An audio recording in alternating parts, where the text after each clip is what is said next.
نضيء بنورنا الدنيا وننشر في الفضاء أملا ونعلي عزم همتنا فمن طلب العلا وصل. بسم الله الرحمن الرحیم.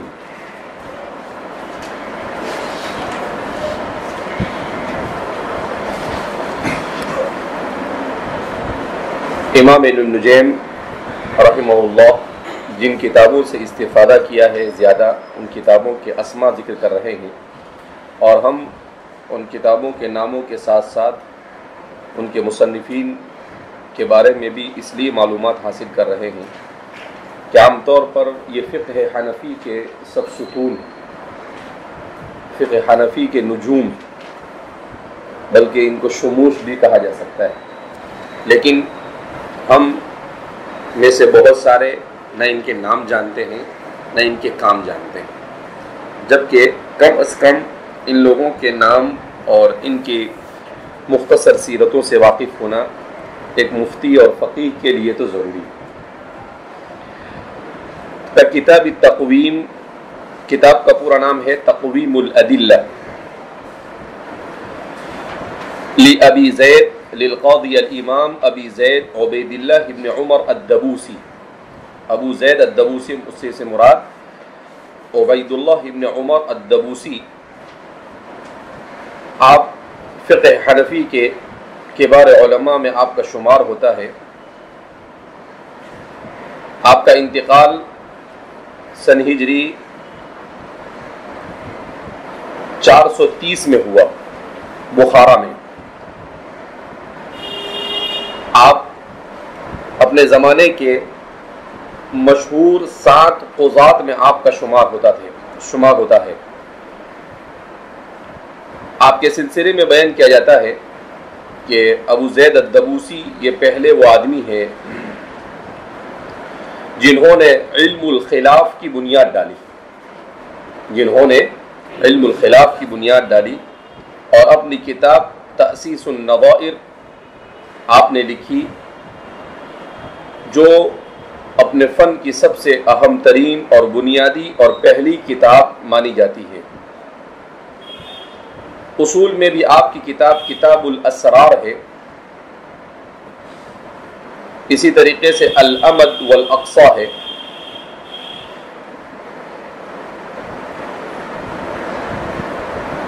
اس کے بعد فرماتے ہیں والتنقیح. تنقیح اس کتاب کا نام ہے تنقیح اصول فخر الاسلام. کتاب کا پورا نام ہے تنقیح اصول فخر الاسلام.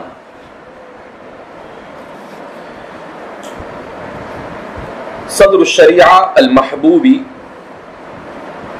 انہوں نے امام فخر الاسلام البزدوی کے اصول کی طرف جب لوگوں کو مائل پایا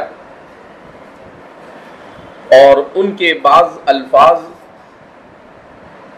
کے اوپر طعن و تشنیع کی، تو اس کی تنقیح اور اس کی شرح آپ نے کی اور اس کی مراد کو واضح کیا، اس کے قواعد معقولہ کو سمجھانے کی کوشش کی.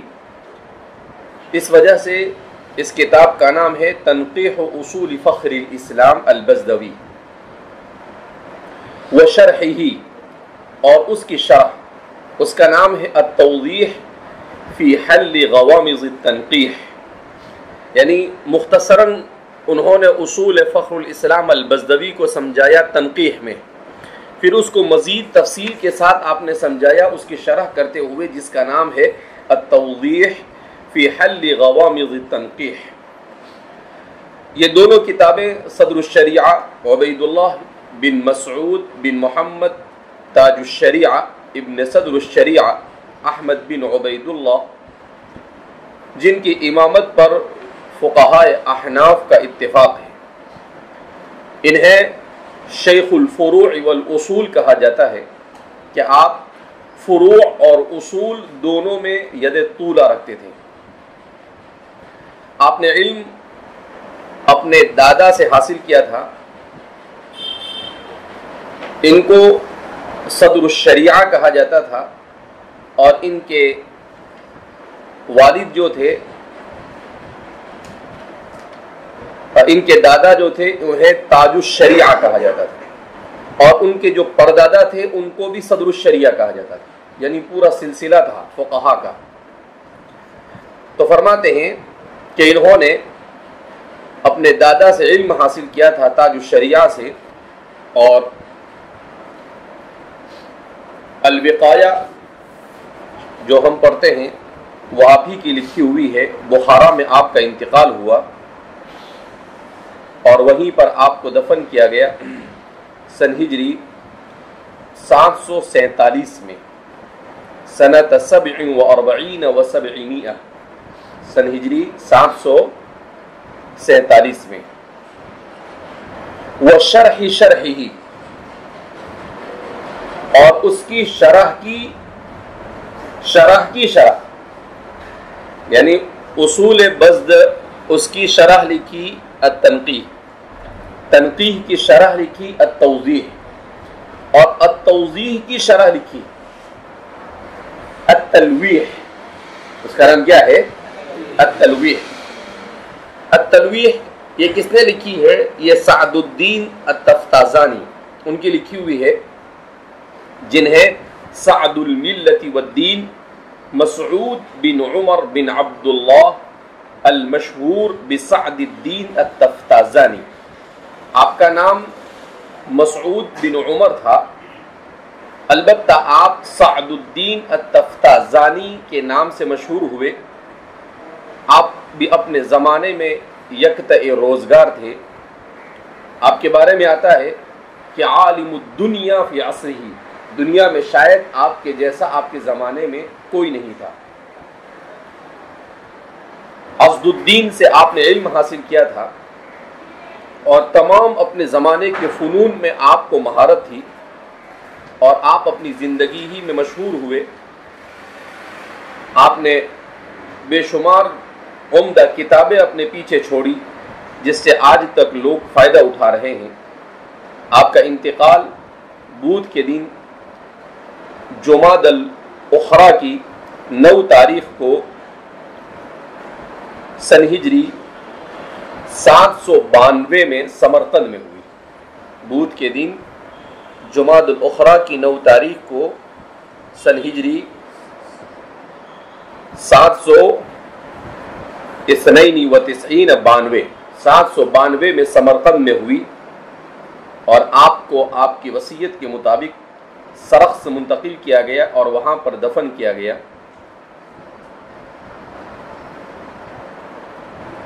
آپ اپنی وفات سے تقریباً 7 سال پہلے التلویح سے فارغ ہوئے۔ وہ حواشی التلویح کیسا کام کرتے تھے لوگ؟ یعنی شرح کی شرح، اور پھر اس کے بھی حواشی۔ وہ حواشی التلویح، اور تلویح کے جتنے بھی حواشی، یعنی سعد الدین تفتازانی نے التلویح لکھی التنقیح پر، اور التنقیح یہ لکھی تھی صدر الشریعہ نے، اور التنقیح تھی التوضیح پر، اور التوضیح تھی اصول فخر الاسلام البزدوی کی، اور پھر اس پر بھی حواشی لکھے گئے۔ تو کتابیں ایسی لکھتے تھے، وہ اپنے فن کے ایسے ماہر ہوتے تھے۔ تو فرماتے ہیں کہ اس کے بہت سارے حواشی، جن میں سے مصنف نے جن حاشیوں سے استفادہ کیا، صاحب الطبقات نے لکھا ہے کہ ایک ہے حاشیہ حسن جلبی الفنری، جو اس کے سب سے بہترین حواشی میں سے ہے۔ اسی طریقے سے حاشیۃ السید الشریف، حاشیۃ المولا خسرو، اسی طرح سے محی الدین السامونی، احمد ابن کمال، اور ان کے علاوہ 10 لوگوں نے اس پر حاشیے لکھے۔ مصنف نے تقریباً تمام حواشی سے استفادہ کیا، یہ کتابیں التلویح ہے، یہ پہلے ابتدائی دور میں پڑھائی جاتی تھی نصاب کی کتابوں میں، لیکن مشکل مشکل کہہ کر آسان آسان کے چکر میں سب کیا کر دی گئی، نکال دی گئی، جبکہ کچھ نہ کچھ مشکل کتابیں ضرور نصاب میں ہونی چاہیے تاکہ انسان کا دماغ کھلے، ورنہ وہ ہمارے مولانا شیر علی صاحب کے جیسا اخبار ہو جاتا ہے۔ تو فرماتے ہیں 10 لوگوں نے اس پر کتابیں لکھی ہے، اس کے اوپر حواشی لکھے ہیں، مصنف نے ان تمام حواشی سے استفادہ کیا۔ وشرح اصول البزدوی من الکشف الکبیر، اور اصول بزدوی کی وہ شرح جس کا تعلق کشف کبیر سے ہے، یہ عبدالعزیز ابن احمد البخاری کی ہے، جو شرح اصول البزدوی من الکشف الکبیر سے مشہور ہے۔ یہ بھی اپنے زمانے کے اصول فقہ کے سب سے بڑے ماہر مانے جاتے تھے۔ اپنے چچا محمد البائمرغی سے آپ نے علم حاصل کیا۔ ایسے ایسے نام سنے گا کہ کبھی سنا بھی نہیں ہوگا، شاید پہلی بار اور آخری بار سنے گا۔ تو فرماتے ہیں کہ ان کی بھی بہت ساری کتابیں ہیں، عبدالعزیز بن احمد البخاری کی کشف الاسرار ہے اور العلل الکبیر ہے۔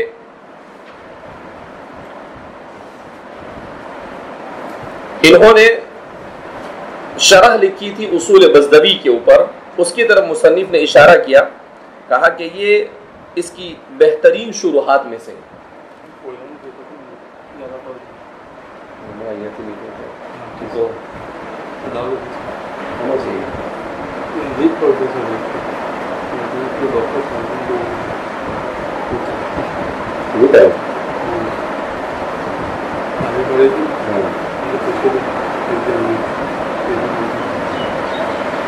جاتا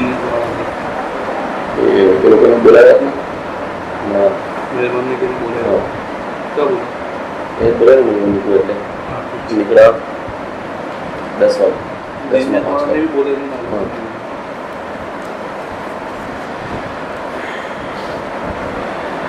تو فرماتے ہیں کہ یہ اس کی بہترین شروحات میں سے ہے، جو بعد میں چل کر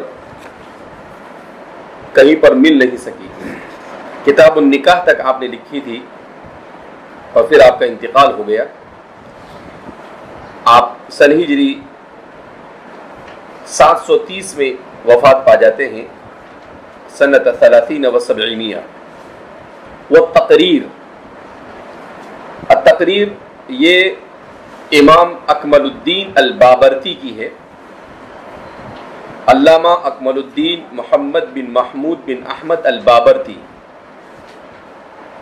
8ویں صدی کے مشہور فقہ حنفی کے ماہر گزرے ہیں۔ ابو حیان الاصفہانی کے تلامذہ میں سے ہیں۔ آپ کو علم فقہ اور علم حدیث دونوں میں مہارت حاصل تھی۔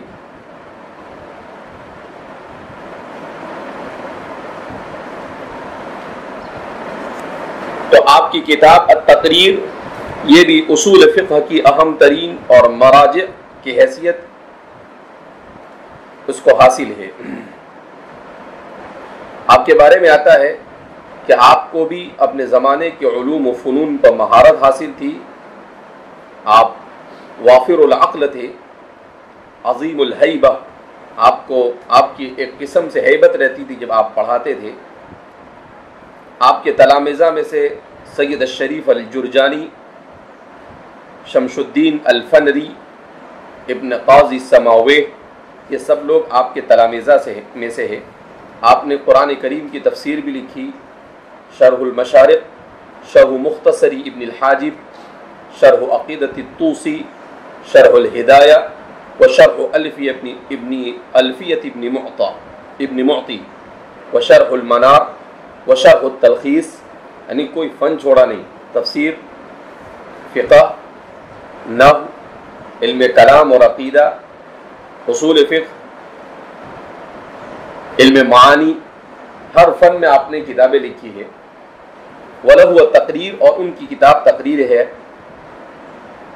یہ بھی اصول پر مشتمل ہے. جمعہ کے دن رات میں آپ کا انتقال ہوا رمضان المبارک کی 19 رمضان کو سن ہجری 786 میں، اور آپ کا بہت زیادہ چرچا تھا، آپ کو مقبولیت حاصل تھی.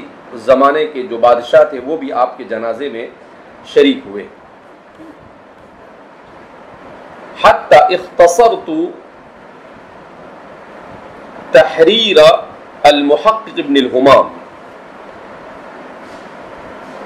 فرماتے ہیں کہ اصول فقہ میں مصنف کو بے پناہ دلچسپی تھی، اسی لیے فرماتے ہیں کہ یہاں تک کہ میں نے تحریر، جس کا ذکر اس سے قبل ہوا، کہا کہ میں نے اس کی تلخیص بھی کی جو امام ابن ہمام کی ہے. امام ابن ہمام کو المحقق اس مصنف نے یاد کیا ہے. ان کا نام محمد بن عبد الواحد ابن مسعود السیواسی ثم الاسکندری. ان کے سلسلے میں لکھتے ہیں لم یخلق مثلہ فی التحقیق. تحقیق کے باب میں ان کا مثیل شاید ہی باید کوئی پیدا ہوا ہو. کمال الدین ابن ہمام سے مشہور ہوئے. آپ کی ولادت کے بارے میں بیان کیا جاتا ہے کہ سن ہجری 790 کے قریب کہیں آپ کسی سن میں آپ کی ولادت ہے، اور قاری الہدایہ سے آپ نے فقہ حاصل کیا، اور محب الدین ابن شحنہ سے بھی آپ نے علم حاصل کیا. ملک شام، مصر اور جتنے بھی علمی مراکز تھے آپ کے زمانے میں، ان تمام جگہوں پر جا کر اپنے زمانے کے ماہرین کے پاس آپ نے ذانو ترمس طے کیا. عربیت میں آپ کو بڑا اونچا مقام حاصل تھا. علم بیان کے بھی ماہر تھے. علم حدیث بھی آپ نے ابو زرعہ العراقی سے حاصل کیا، اور علم تصوف سے بھی آپ کو دلچسپی تھی، اور علم قراءت میں بھی آپ ماہر تھے. کوئی فن چھوڑا نہیں، سب مشکل. فرماتے ہیں وتقدم علی قرانہ، اپنے زمانے میں آپ سب سے آگے تھے گویا کہ. اور آپ خود کہتے تھے انا لا اقلد فی المعقولات. کہا معقولات میں کسی کی سنتا نہیں ہوں. معقولات میں میرا اپنی رائے اور اپنا مسلک ہے. ان کے زمانے کے البرہان الیناسی وہ فرماتے ہیں لو طلب حجج الدنیا ما كان في بلادنا من يقوم بها غيره. کہا کہ دنیا میں اگر حجت کے طور پر کسی کو مانگا جائے تو کہا کہ ابن ہمام کے علاوہ شاید کوئی نہیں مل سکتا. بہرحال آپ علوم ظاہریہ، باطنیہ، علوم عقلیہ، علوم نقلیہ، علوم شرعیہ، تمام کے تمام علوم میں آپ کو مہارت حاصل تھی. آپ کے حالات میں لکھا ہے کہ آپ صاحب کرامت بھی تھے، اور آپ اپنے زمانے میں نماز کو خشوع اور خضوع کے ساتھ پڑھنے میں مشہور تھے. آپ نے زندگی کا اکثر حصہ تدریس میں گزارا، اور عالم اسلام کے مختلف شہروں میں جا کر آپ نے کتابیں پڑھائی. الشیخونہ، وہاں پر آپ نے مستقل قیام کیا، اور پوری دنیا سے لوگوں نے آپ سے علم حاصل کیا. آپ نے ہدایہ پر شرح لکھی ہے فتح القدیر للعاجز الفقیر. کتاب کا نام کیا ہے؟ فتح القدیر للعاجز الفقیر. اسی طریقے سے آپ نے یہ تحریر لکھی ہے جس کی مصنف نے تلخیص کی، کہا کہ انتہائی مختصر عبارتوں میں اتنے علوم کو سمیٹ دیتے ہیں کہ انسان کے لیے اس کا ادراک کرنا کیا ہو جاتا ہے، مشکل ہو جاتا ہے. آپ کا انتقال سن ہجری 861 میں ہوا، 61 و 800،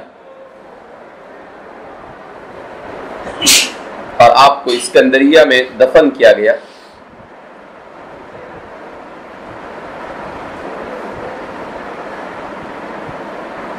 وَسَمَّيْتُهُ لُبَّ الْأُصُولِ، اور میں نے اس مختصر کا نام کیا رکھا؟ لب الاصول، لب الاصول اس کا نام رکھا۔ ثم شرحت المنار شرحا جامعا، اور پھر میں نے منار کی بھی جامع شرح لکھی، بحول اللہ وقوتہ، محض اللہ رب العزت کے فضل اس کی توفیق سے، فائقا علی نوعہ، جو اپنے فن میں تفوق حاصل، جسے اپنے فن میں تفوق حاصل ہے۔ فنشرع ان شاء اللہ تعالی بحول اللہ وقدرتہ فیما قصدناہ من هذا التألیف، اور اب ہم محض اللہ ہی کے قدرت سے اور اللہ ہی کی توفیق سے جس تألیف کا ارادہ کیا ہے اسے شروع کرنے جاتے ہیں، بعد تسمیتہ بالاشباہ والنظائر، بعد اس کے کہ ہم نے اس کا نام الاشباہ والنظائر تجویز کیا ہے، تسمیۃ لہ ببعض فنونہ، تسمیۃ الکل باسم الجز کے قبیل سے۔ تو اس طرح سے مصنف نے الاشباہ والنظائر کو کیسے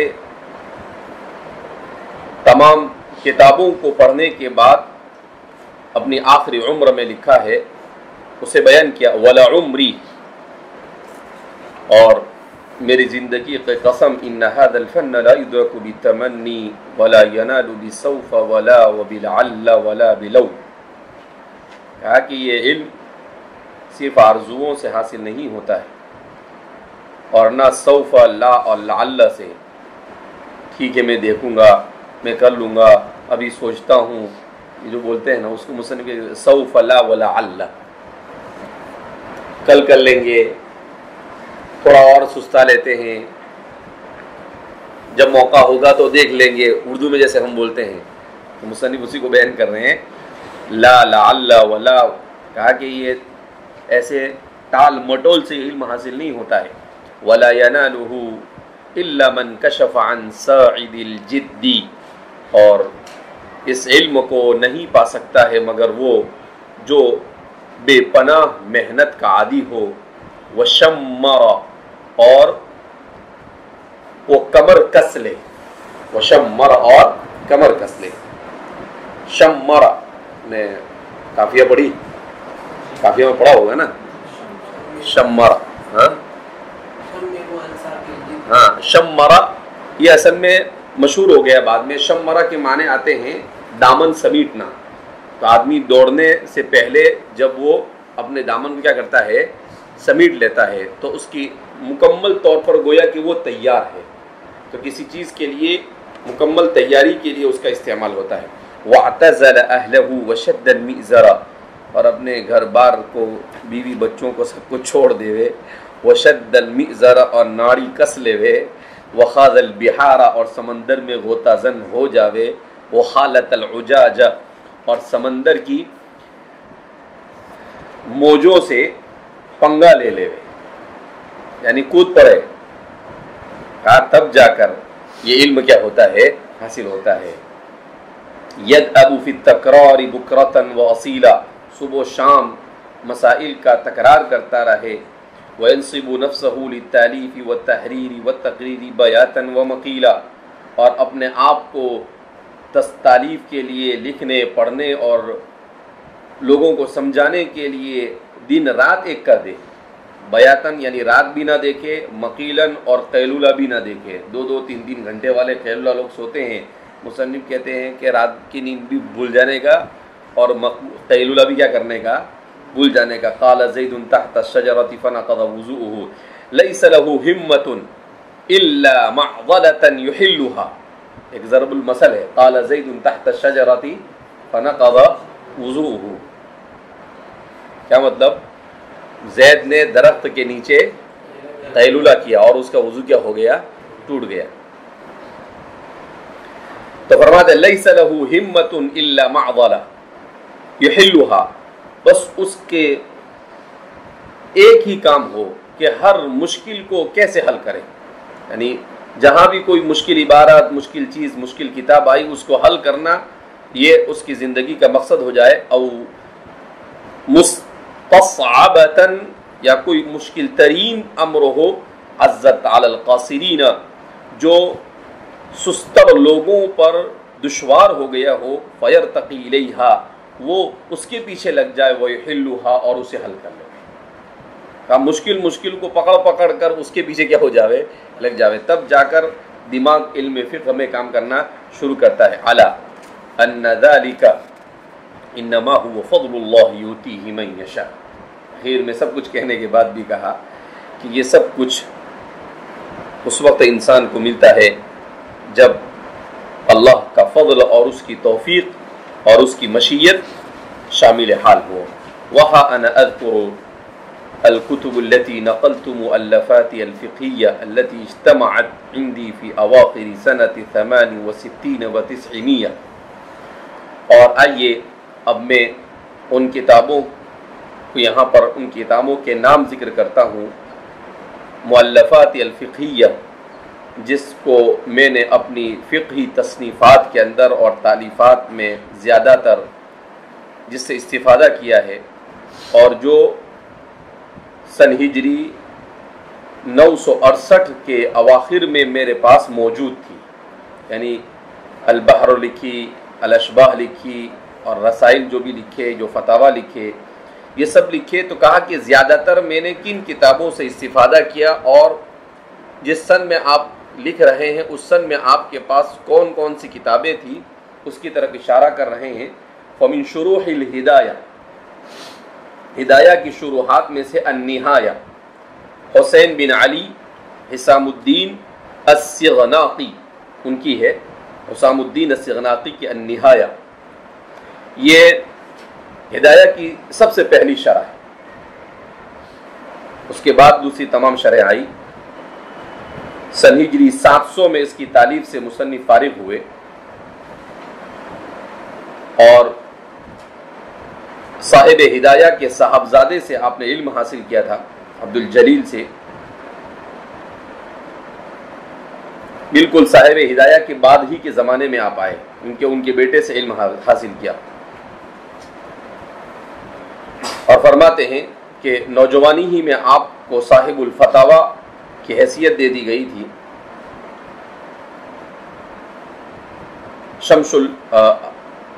شمس الائمہ الکردری سے بھی آپ نے علم حاصل کیا، اور دمشق ہے، عراق ہے، دنیا کے مختلف حصوں میں جا کر امام سغناقی نے فقہ کے درس دیے. آپ کا انتقال سن ہجری 710 میں ہوا. وغایت البیان، دوسری ہدایہ کی شرح ہے غایت البیان. یہ قوام الدین امیر کاتب ابن امیر عمر الاتقانی ان کی ہے. یہ بھی گویا کہ 7ویں اور 8ویں صدی کے مشہور علماء میں سے ہیں. انہوں نے علم حاصل کیا اخصی کثی سے. کس علم حاصل کیا؟ اخصی کثی. 20 سال تک آپ نے علم کے حصول کے لیے دمشق میں قیام کیا، پھر وہاں سے بغداد گئے، وہاں کا آپ کو والی بنایا گیا. پھر دوبارہ آپ دمشق آئے اور وہاں پر دار الحدیث الظاہریہ میں امام ذہبی کے بعد آپ کو وہاں کا ذمہ دار بنایا گیا. اسی سے اندازہ لگایا جا سکتا ہے کتنا وافر علم ہوگا ذہبی کے بعد. پھر آپ مصر آئے اور لوگوں نے آپ سے خوب استفادہ کیا. اس طرح سے زندگی بھر آپ نے پڑھنے پڑھانے میں اپنی زندگی گزاری. بنو سلجوق سلاجقہ کے جو خلفاء اور بادشاہ ہوتے تھے وہ آپ کا بڑا اکرام کیا کرتے تھے.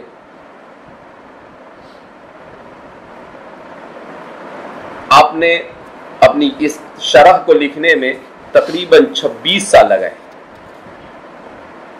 کتنے سال لگائے؟ 26 سال میں لکھی. قاہرہ سے شروع کی اور دمشق میں آپ نے اس کو ختم کیا. آپ کا انتقال سن ہجری 785 میں ہوا. توفی سنۃ 758 758 میں 758 758 میں آپ کا انتقال ہوا.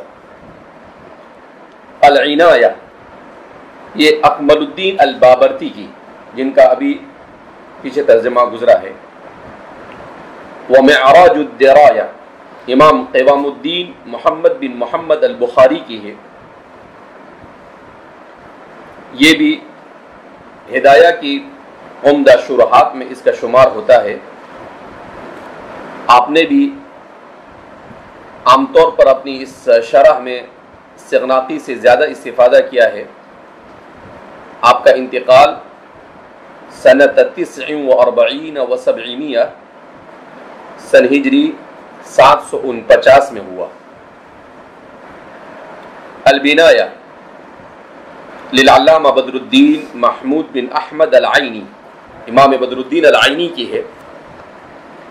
آپ عین تاب کے رہنے والے تھے. عین تاب، لیکن عین تابی بہت لمبا ہو جاتا ہے تو اس کو شارٹ کر دیا. کیا کر دیا؟ العینی. والعینی عینی، اور عینی تو بہرحال عینی ہے. امام حافظ الدنیا ابن حجر اسقلانی کے صرف معاصر اور مقارن ہی نہیں تھے، بلکہ ان کے منافس بھی تھے. دونوں کے درمیان علمی مباحثے چلتے رہتے تھے، اس لیے کہ دونوں ہی ہر فن مولا تھے. فقہ میں بھی دونوں کو مہارت تھی، حدیث میں بھی دونوں کو مہارت تھی، عربیت میں بھی دونوں کو مہارت تھی. آپ نے سنا ہوگا ان لوگوں کا مشہور ایک مناظرہ ہوا تھا. وہاں پر بادشاہ نے کوئی عمارت بنائی تو اس عمارت کی تعریف کی بدر الدین العینی نے. تو بعد میں حافظ ابن حجر اسقلانی، اس کے بعد کچھ دنوں کے بعد وہ ٹیڑھی ہو گئی، یعنی اس میں کچھ نقص آ گئے. حافظ حجر اسقلانی نے کہا کہ دیکھو عینی کی آنکھ لگ گئی اس کو، اس لیے عمارت میں کیا ہو گیا؟ عیب آ گیا. تو انہوں نے اشعار میں ان کو جواب دیا امام بدر الدین العینی نے، کیا پتھر اتنا کمزور تھا کہ ہماری آنکھ کو بھی برداشت نہیں کر سکا.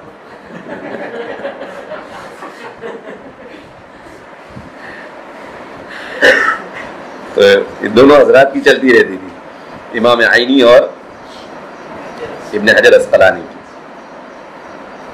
دونوں نے بہرحال بخاری پر بڑی خدمت کی ہے.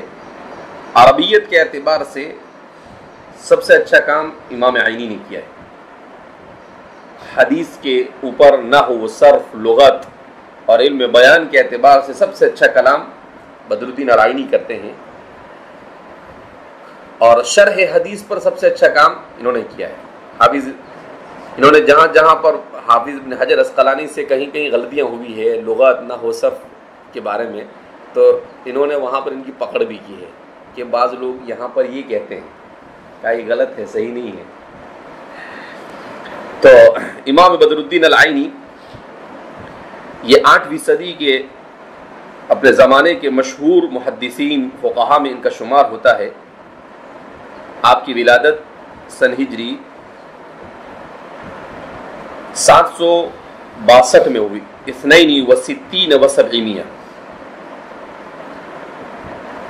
اور آپ نے اپنے زمانے کے اجل علماء سے علم حاصل کیا. یوسف الملطی، اشرف ابن الکویک وغیرہ سے. آپ قاہرہ کے متعدد بار قاضی بنائے گئے اور آپ کو حسبہ کی ذمہ داری بھی سونپی گئی. آپ دار الحدیث المؤیدیہ، وہاں پر حدیث کا درس دیتے تھے. آپ اپنے زمانے کے تقریباً علوم سے باخبر تھے. آپ نے ہدایہ کی بہترین شرح لکھی البنایہ. میں نے جس زمانے میں ہدایہ پڑھائی تو سب سے زیادہ استفادہ کس سے کیا؟ البنایہ سے. بہت اچھا کام کیا ہے امام بدر الدین العینی نے. بدر الدین العینی یہ ہمارے فیوریٹ لوگوں میں سے جن کو ہم بہت زیادہ پسند کرتے ہیں. شرح کرنے میں بڑے ماہر ہیں، بہت اچھی شرح کرتے ہیں. یعنی پہلے نحوی صرفی اعتبار سے عبارت کو حل کریں گے اور پھر حل کرنے کے بعد آخر میں اس کے اندر اور جتنے علوم کے اعتبار سے اس کو سمجھانے کی ضرورت پڑ سکتی ہے اس کو سمجھائیں گے. یہ شرح زیادہ نہیں، صرف 10-15 جلدوں میں ہے. اس کے علاوہ بھی آپ نے بہت ساری کتابیں لکھی ہے. عمدۃ القاری، شرح صحیح البخاری، اور تاریخ میں بھی آپ کی کتابیں ہیں. آپ کا انتقال سن ہجری 855 میں ہوا اور قاہرہ میں آپ کو دفن کیا گیا. وہ فتح القدیر للعاجز الفقیر محقق ابن حمام کی ہے، جن کا اس سے پہلے ذکر ہو چکا ہے. شروح الکنز میں آپ کے پاس تھی. ومن شروح الکنز کنز الدقائق. تو فرماتے ہیں کنز الدقائق حافظ الدین ابو البرکات عبداللہ بن احمد بن محمود النصفی کی ہے. ان کا بھی اس سے قبل تذکرہ ہو چکا ہے. تبیین الحقائق الزیلعی. ومن شروح الکنز الزیلعی. امام زیلعی کی کتاب ہے تبیین الحقائق. امام زیلعی کا نام ہے فخر الدین ابو محمد عثمان بن علی بن محجن الزیلعی.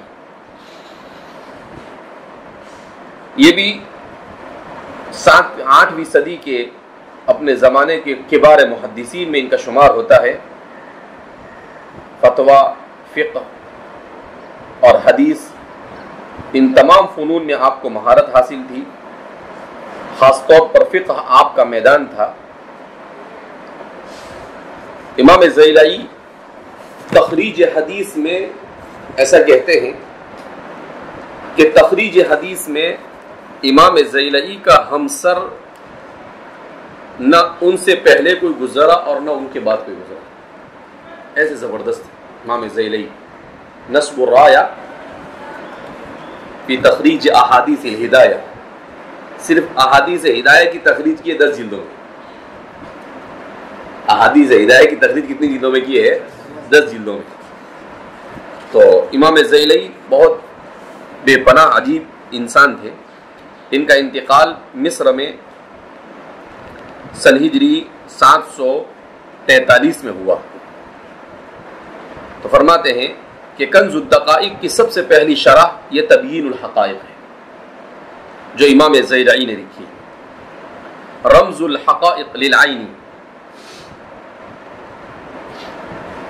تو امام بدر الدین العینی کے رمز الحقائق ان کا ذکر اس سے پہلے ہو چکا. اور وملا مسکین علامہ معین الدین الہروی،